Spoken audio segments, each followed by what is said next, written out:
திடீர்னு வந்து இடுப்பு வலி, கால் வந்து மரத்து போச்சு அப்படின்னு வருவாங்க. அதுவும் அதுதான், வெயிட்டு திடீர்னு ஒரு வெயிட் அதிகம் ஹை வெயிட்டு தூக்க ட்ரை பண்ணியிருப்பாங்க. முதுகில் வந்து அந்த நரம்பு முதுகு தண்டில் வந்து ஜவ்வு விலகி இருக்கும், விலகி நரம்பு அழுத்தும்.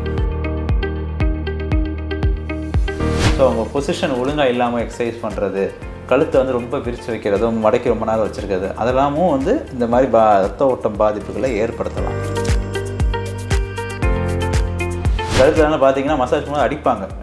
நம்ம ஊரில் மசாஜெலாம் பண்ணும்போது டக்கு டக்குன்னு அடிப்பாங்க. முதுகில் அடித்தா ஒன்றும் செய்யாது. பட் கழுத்தில் அடிக்கும்போது அந்த ரத்த நாள மேலே அடிச்சதுன்னா அது விரிகிறதுக்கு வாய்ப்பு இருக்குது. ஸோ அதை அந்த விரிஞ்சு மேலே ஸ்ட்ரோக்காக வந்து நிறைய பேருக்கு பார்த்துருக்கோம் நாங்கள். இப்போ ஸ்ட்ரோக் எடுத்துக்கிட்டிங்கன்னா அதுதான், ரத்த ஓட்டம் உறைஞ்சிருது. இதுக்கு காரணங்கள் நிறைய, காமனான காரணங்கள் வந்து நம்ம சுகர் கண்ட்ரோல் இல்லாமல் இருக்கிறதும், பிபி அதிகமாக இருக்கிறது, கொலஸ்ட்ரால் அதிகமாக இருக்கிறது, இதுதான் முக்கியமான காரணங்கள்.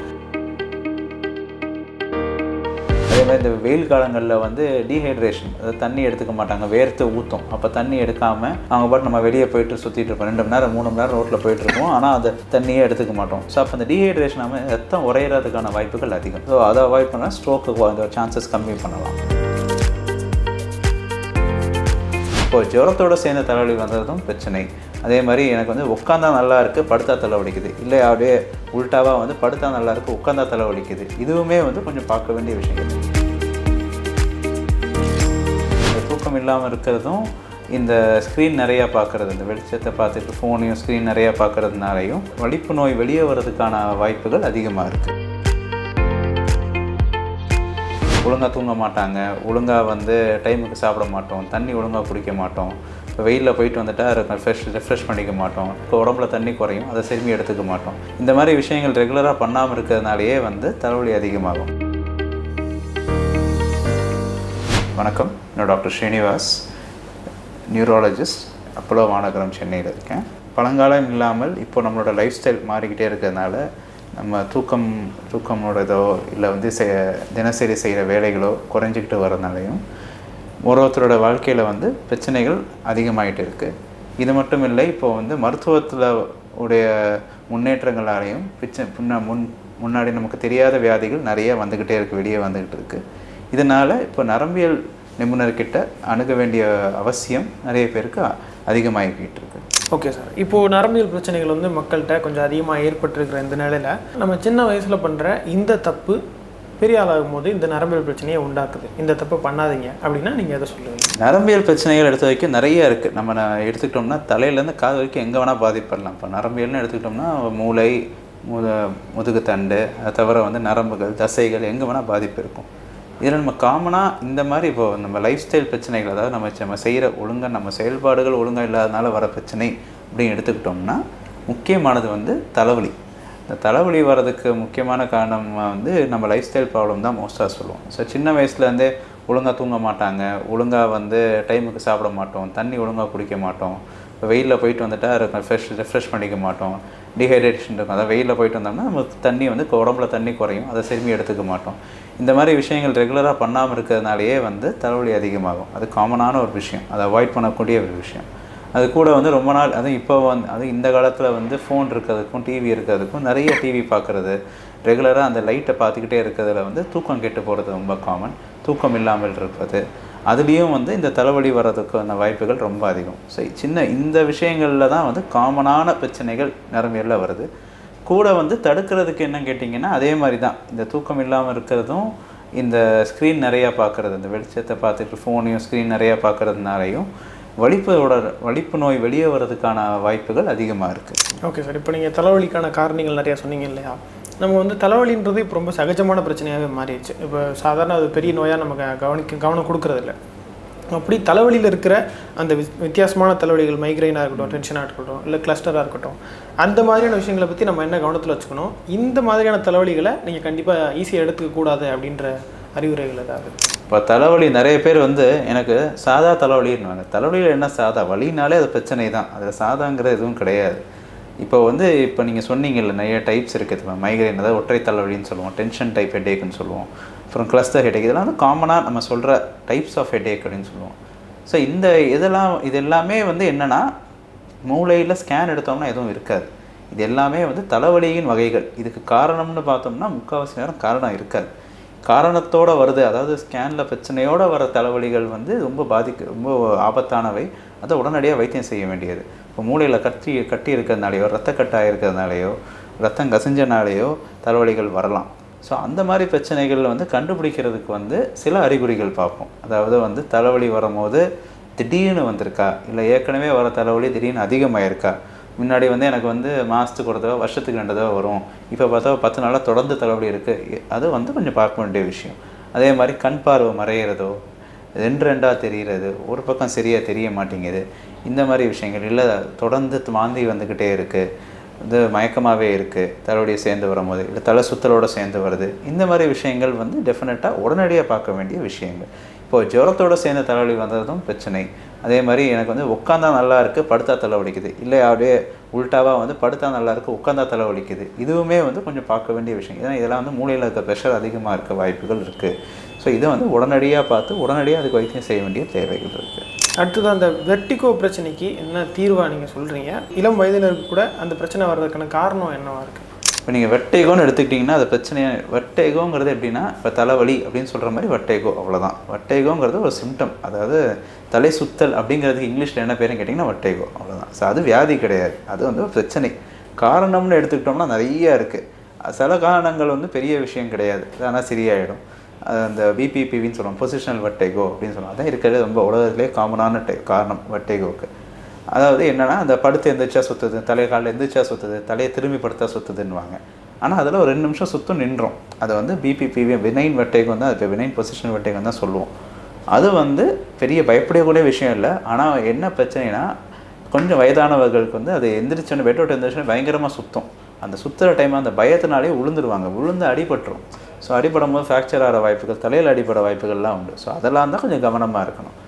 ஸோ அது வந்து எந்த ஏஜில் வேணால் வரலாம். ஒரு 10 வயசுலேருந்து 70 வயசு 80 வயசு வரைக்கும் கூட வரலாம். ஸோ அதுக்கு காரணம் கிடையாது. அது வந்து காதுலேருந்து போகிற அந்த பேலன்ஸ் சிஸ்டத்தில் சின்ன மாற்றம், அதனால் வர விஷயம். இதை தவிர வந்து கொஞ்சம் பயப்படக்கூடிய காரணங்கள் நிறையா இருக்குது. இப்போது வந்து அந்த பேலன்ஸ் சிஸ்டம், மூளைக்கு போகிற நரம்பு இருக்குது, பேலன்ஸுக்கு ஒரு நரம்பு வெஸ்டிபுலர் நர்வ்னு சொல்லுவோம். அந்த நரம்பில் ஒரு வீக்கம் வருது, ஒரு இன்ஃபெக்ஷன் ஆகுதுன்னா வெஸ்டிபுலர் நியூரைட்டிஸ்னு, அது வந்து பயங்கரமான தலை சுற்றல் தொடர்ந்து இருக்கும், தாங்க முடியாமல் இருக்கும், வாந்தி வரும். ஆனால் அதோடு நின்றோம். ரொம்ப ரேராக அதில் வந்து காது கேட்காமல் போக வாய்ப்பு இருக்குது.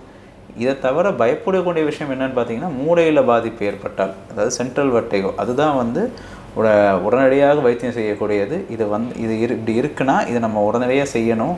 இதனால் பிரச்சனைகள் இனிமேல் வருங்காலத்தில் பிரச்சனைகள் வரலாம். அப்படிங்கிறது ஸ்ட்ரோக்கு நம்ம சொல்லுவோம். ஸோ மூளையில் ஒரு ஸ்ட்ரோக்கு வந்தாலோ, அதாவது ரத்தக்கட்டை ஏற்படுறது, மூளையில் இருக்கிற இன்ஃபெக்ஷன் ஏற்பட்டாலோ, உள்ள இன்ஃப்ளமேஷன், அதாவது டீமெலினேஷன் சொல்லுவோம், இது எல்லாமே வரும்போதும் வந்து நமக்கு வந்து அந்த வெர்டிகோ டேஞ்சரஸ் வெர்டிகோ, அதாவது அது மாதிரி வெர்டிகோ வந்ததுன்னா பாதிப்புகள் அதிகமாக இருக்கலாம். உடனடியாக வைத்தியம் செய்ய வேண்டிய வேண்டும்.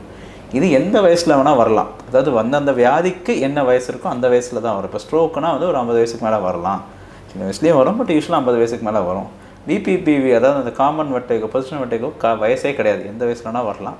வெஸ்டிபுலர் நியூரைட்டிஸும் அப்படி தான், அதுக்கு வந்து சின்ன வைரஸ் இன்ஃபெக்ஷனில் தான் காமனாக வரும். ஸோ அது எந்த வயசில் வைரஸ் இன்ஃபெக்ஷன் நமக்கு சின்ன குழந்தைலேருந்து எந்த வயசு வரைக்கும் வரும். ஸோ அதே மாதிரி தான் அந்த வைரஸ் எந்த வயசில் வந்தாலும் ப்ராப்ளம் வரலாம். ஸோ சின்ன வயசுலேருந்தே வரலாம். ஸோ வெர்டிகோ இருக்கிற சிம்டம்க்கு காரணத்தை பொறுத்து தான் வந்து எப்படி வரும், எப்படி வைத்தியம் பண்ண போகிறாங்க.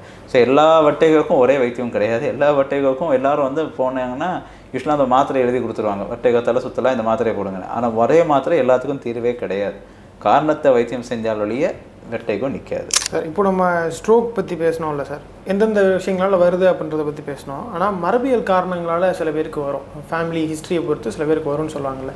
ஸோ அதுலேருந்து நம்ம எப்படி தப்பிக்கிறது? ப்ளஸ்ஸு எனக்கு ஹிஸ்ட்ரி இருக்குது ஆனால் இன்னொரு வரலன்றவங்க பயப்படணுமா? அவங்க எடுக்க வேண்டிய ப்ரிகாஷன்ஸாக எதை பார்க்குறீங்க? ஸோ இப்போ நீங்கள் நல்ல கேள்வி கேட்டீங்க. ஸ்ட்ரோக்குங்கிறது என்னென்னா, நம்ம ஹார்ட் அட்டாக் சொல்லுவோம். ஹார்ட்டுக்கு போகிற ரத்தம் அடைப்பு ஏற்பட்டால் ஹார்ட் அட்டாக்கு, மூளைக்கு போகிற ரத்தம் ஏற்பட்டுச்சுன்னா பிரெயின் அட்டாக், அதுதான் ஸ்ட்ரோக்குன்னு சொல்லுவோம். இப்போ ஸ்ட்ரோக் எடுத்துக்கிட்டிங்கன்னா அதுதான், இப்போ ரத்த ஓட்டம் உறைஞ்சிடுது. இதுக்கு காரணங்கள் நிறைய, காமனான காரணங்கள் வந்து நம்ம சுகர் கண்ட்ரோல் இல்லாமல் இருக்கிறதும், பிபி அதிகமாக இருக்கிறது, கொலஸ்ட்ரால் அதிகமாக இருக்கிறது, இதுதான் முக்கியமான காரணங்கள். இதை தவிர வந்து சிகரெட் பிடிப்பது, அளவுக்கு அதிகமாக மது எடுத்துக்கொள்வது, இதெல்லாம் வந்து ஸ்ட்ரோக் வர்றதுக்கான முக்கியமான காரணங்கள். இதை தவிர மரபணு பிரச்சனைகளில் வரலாமான்னா ஆமாம் வரலாம். மரபணுலேயே கொஞ்சம் டைப்ஸ் இருக்குது. அதாவது இப்போ உங்களுக்கு ஹார்ட் அட்டாக் எப்படி சொல்லுவோம், நம்ம குடும்பத்தில் நிறைய பேருக்கு வந்திருக்குன்னா நமக்கு வர வாய்ப்பு இருக்குது. குடும்பத்தில் நிறைய பேருக்கு சுகர் இருந்தால் நமக்கு சுகர் வர வாய்ப்பு இருக்குது. இந்த மாதிரி விஷயங்களை அந்த மாதிரி இருக்கும் போதும் நமக்கு ஸ்ட்ரோக் வர வாய்ப்பு அதிகம். ஸோ அப்படி இருந்ததுன்னா நம்ம லைஃப் ஸ்டைலை மாற்றிக்கணும், சாப்பாடை மாற்றிக்கணும், உணவுக்கு நம்ம சாப்பிட்றத வந்து சத்தான உணவாக சாப்பிட்றதும், அரிசி வகைகள் அதெல்லாம் கம்மி பண்ணி கார்போஹைட்ரேட்டை கம்மி பண்ணிவிட்டு நம்ம காய்கறிகளையும் கொஞ்சம் கறியையும் இப்போ ப்ரோட்டீனும் மிச்ச விட்டமின் இதெல்லாம் கொஞ்சம் அதிகமாக வச்சு சாப்பிட்றது ரொம்ப நல்லது. அளவை கம்மி பண்ணிக்கிறது, யூஸ்வலாக சாப்பிட்ற அளவோட ஒரு 3ல் 1 பங்கு கம்மி பண்ணிக்கிறது. ரெகுலராக வந்து உடற்பயிற்சி கொள்வது, ஒரு நாளைக்கு 20 நிமிஷம் உடற்பயிற்சி. அதாவது உடற்பயிற்சினா வந்து அட்லீஸ்ட் கொஞ்சம் வேர்க்கணும், கொஞ்சம் மூச்சு வாங்கணும், அந்தளவுக்கு இருக்கணும். அப்போ தான் வந்து உடற்பயிற்சியை கணக்கெடுத்துக்க முடியும். நம்ம ரொம்ப பொறுமையாக நடந்துட்டு 20 நிமிஷம் நடந்துட்டு வந்து வேர்க்க கூட இல்லை, மூச்சு கூட வாங்கலைன்னா அதை நம்ம உடற்பயிற்சியை எடுத்துக்கக்கூடாது. அந்த மாதிரி ஓரளவுக்கு அது மாடரேட் இன்டென்சிட்டின்னு சொல்லுவோம், அந்தளவுக்கு உடற்பயிற்சி இருக்கணும். ஒரு நாளைக்கு 20 நிமிஷமாவது பண்ணுறது வந்து இந்த பிரச்சனைகள் வராமல் இருக்க தடுக்கலாம். அதே மாதிரி தூக்கம், ஒரு நாளைக்கு 7லேருந்து 8 மணி நேரம் தூக்கம் தேவை. அந்த தூக்கத்தை ஒழுங்காக வச்சுக்கிட்டாலும் இந்த மாதிரி பிரச்சனைகள், அதாவது ஏன்னா தூக்கம் ஒழுங்காக இல்லைனாலும் பிபி ஃப்ளக்சுவேஷன் அதிகமாகும், ஏற்ற இறக்கங்கள் அதிகமாகும். இந்த ஏற்ற இறக்கங்கள் அதிகமாகும் போது தான் ஸ்ட்ரோக் வர வாய்ப்புகள் அதிகமாகுது. ஸோ அதை தொடக்கிறதுக்கு நார்மலான ஒழுங்கான வந்து தூக்கம் நல்லா இருக்கிறது.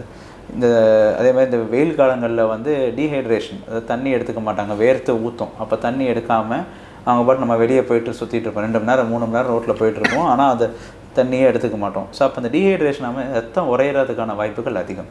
ஸோ அதை அவாய்ட் பண்ணாலும் ஸ்ட்ரோக்கு சான்சஸ் கம்மி பண்ணலாம். ஸோ இதெல்லாம் நம்ம அவாய்ட் பண்ணக்கூடிய விஷயங்கள். இதை தாண்டி மரபணுவில் சில பிரச்சனைகள் இருக்குது, அது வந்து ஜெனட்டிக் ஸ்ட்ரோக்குன்னு சொல்லுவோம். அதுக்கு வந்து அதை அவாய்ட் பண்ணுறது நம்மளால் அவாய்ட் பண்ண முடியுமா அப்படின்னு கேட்டிங்கன்னா ரொம்ப கஷ்டம்தான். சில ஜெனட்டிக் பிரச்சனைகள் சின்ன வயசுலேயே கண்டுபிடிச்சிட்டாங்கன்னா அதுக்கேற்ற மாதிரி மாத்திரைகளில் வச்சு பிரச்சனை இல்லாமல் பார்த்துக்கலாம். ஆனால் அதை கண்டுபிடிக்கிறது எப்போங்கிறத பொறுத்து தான் அதுக்கு வைத்தியமும் மாறும். ஓகே சார், இப்போ உடற்பயிற்சியை வந்து நீங்கள் ஒரு தீர்வாக சொன்னீங்க இல்லையா? ஆனால் இப்போது ஜிம்மில் இப்போ இருக்கிற இளம் தலைமுறையினர் வந்து நிறைய பேர் இறந்து போகிறத நம்ம பார்க்குறோம். ஸோ அவங்க கவனத்தில் வச்சுக்க வேண்டிய விஷயம்னா, நிறைய பேர் இப்போ பயப்படுறாங்க, உடற்பயிற்சிக்கே பயப்படுறாங்க, அந்த நிலைமையில் இருக்குது. ஸோ அதுக்கான தீர்வாக நீங்கள் என்ன சொல்கிறீங்க? இப்போ உடற்பயிற்சின்னு சொல்கிறீங்க, நம்ம வந்து ஸ்ட்ரோக்கில் ஒரு டைப் சொல்லுவோம், அதாவது வெஸ்டிபுலர் போஸ்டீரியர் சர்க்குலேஷன் ஸ்ட்ரோக்குன்னு. அது வந்து நிறைய என்ன ஆச்சுன்னா அந்த பார்பர் சேர் சிண்ட்ரோம்னு சொல்லுவோம். அதாவது நம்ம போய் நிறைய பேர் வந்து தலைக்கு மசாஜ் பண்ணுறதும் கழுத்துக்கு மசாஜ் பண்ணியிருக்காங்க, நம்ம ஷேவிங் பண்ணுறதோ ஹேர் கட் பண்ணும்போது மசாஜ் பண்ணுவாங்க. அந்த மசாஜ் பண்ணும்போது என்ன கவனிச்சிருக்காங்கன்னா, கழுத்தை பின்னாடி சாய்ச்சி போட்டு பண்ணுவாங்க. பண்ணும்போது கழுத்தில் வந்து கழுத்து வழியாக தான், இதயத்துலேருந்து மூளைக்கு கழுத்து வழியாக தான் ரத்தம் போகுது. ஒரு ரத்த நாளத்தை வந்து அழுத்தி விட்டுட்டா அது வந்து விரிஞ்சிடும் அப்படிங்கிறது நிறைய பேருக்கு பார்த்துருக்காங்க. ஸோ ரொம்ப வந்து தீவிரமான மசாஜ் கழுத்துலலாம் பார்த்தீங்கன்னா மசாஜ் பண்ணும்போது அடிப்பாங்க. நம்ம ஊரில் மசாஜ்லாம் பண்ணும்போது டக்குன்னு அடிப்பாங்க, முதுகில் அடித்தா ஒன்றும் செய்யாது. பட் கழுத்தில் அடிக்கும்போது அந்த ரத்த நாளை மேலே அடிச்சதுன்னா அது விரிகிறதுக்கு வாய்ப்பு இருக்குது.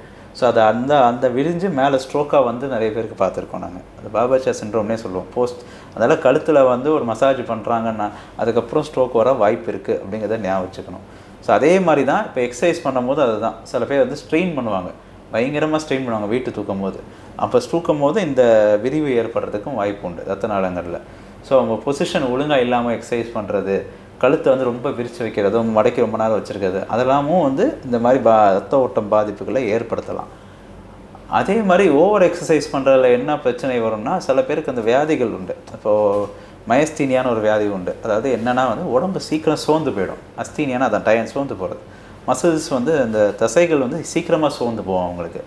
அது வந்து இருக்குன்னு தெரியாது, அவங்க பாட்டு எக்ஸசைஸ் பண்ணிக்கிட்டே இருப்பாங்க.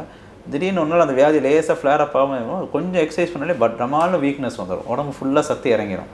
அப்போ அவங்க நடக்க முடியாது, ஏஞ்சி உட்கார முடியாது, இந்த மாதிரி விஷயங்கள் இருக்குது.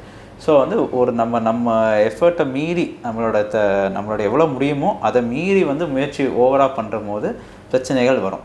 இதே தான் இந்த ஹார்ட்டுக்கும் சொல்கிறது.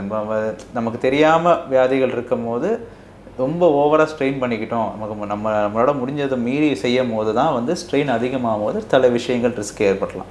ஹார்ட்டில் திடீர்னு துடிப்புகள், இதய துடிப்பு திடீர்னு அதிகமாகும் போது வந்து அதுவும் ஸ்ட்ரோக்குக்கு ஒரு காரணமாக இருக்குது. ஸோ ஏஎஃப்னு சொல்லுவோம். ஸோ அதேமாதிரி ட்ரிகர் இப்போ ரொம்ப ஸ்ட்ரெயின் பண்ணோம்னா அந்த ஹார்ட் துடிப்பு அதிகமான ஏட்ரியல் ஃபிப்ரிலேஷன் ஒன்று வரலாம், அதனாலேயும் ஸ்ட்ரோக் வர வாய்ப்பு உண்டு. ஸோ இந்த மாதிரி நம்மளால் எவ்வளோ முடியும், அதனால தான் வந்து எப்பயுமே அந்த எக்ஸசைஸ் பார்த்திங்கன்னா ஒழுங்காக ட்ரெயின் பண்ணும்போது ஸ்லோவாக ஆரம்பிச்சு லோ வெயிட்லேருந்து அப்படியே ஸ்லோவாக இன்க்ரீஸ் பண்ணுவாங்க. நம்ம உடலுக்கான இவ்வளோ தான் முடியும், அதை மட்டும்தான் செய்யணும் அப்படிங்கிறது. திடீர்னு ஓவராக செய்யும் போது தான் பிரச்சனைகள் நிறையா வரும். இப்போ நான் நிறைய இன்னொரு விஷயம் என்ன பார்ப்போம், நரம்பியல் டாக்டர் என்ன பார்ப்போம்னா, திடீர்னு வந்து இடுப்பு வலி, கால் வந்து மரத்து போச்சு அப்படின்னு வருவாங்க. அதுவும் அதுதான், வெயிட்டு திடீர்னு ஒரு வெயிட் அதிகம் ஹை வெயிட்டு தூக்க ட்ரை பண்ணியிருப்பாங்க. முதுகில் வந்து அந்த நரம்பு முதுகு தண்ணில் வந்து ஜவ்வு விலகி இருக்கும், விலகி நரம்பு அழுத்தும். ஸோ அழுத்துச்சுன்னா காலில் மரத்து போயிடும். ஏன்னா முதுகில் இருந்தால் காலுக்கு நரம்பு வருது. அந்த நரம்பு அழுத்துச்சுன்னா கை காலில் வந்து நரம்பு மரத்து போயிடும், ஃபுல்லாக மரத்து போகும், இல்லை செயல் இல்லாமல் போகலாம். ஸோ நடக்க முடியாமல் ஆகிறது, இதெல்லாம் வந்து ரொம்ப காமனாக பார்க்குற விஷயங்கள். யூரின் பாஸ் பண்ண முடியல, மோஷன் போக முடியல, இந்த ஜவ்வு விலகிறதுனால இந்த மாதிரி தேவையில்லாத பிரச்சனைகள் நிறையா வரும் நமக்கு. அதே கழுத்தில் ஸ்ட்ரெயின் பண்ணும்போது கழுத்தில் ஜவ்வு விலகினாலும் அதே தான் பிரச்சனை. கையில் வந்து கை மரத்து போயிடும், கை அசைக்க முடியாமல் ஆகிடலாம், சுத்தமாக நடக்க முடியாமல் கையை தூக்க முடியாமல் ஆகலாம். ஸோ இந்த மாதிரி பிரச்சனைகள்லாம் வர்றது வந்து திடீர்னு நம்மளால் நமக்கு எவ்வளோ முடியுமோ அதை மீறி வந்து இந்த உடற்பயிற்சி செய்ய முயற்சி செய்தால் இந்த மாதிரி பிரச்சனைகள் நிறையா வரும்.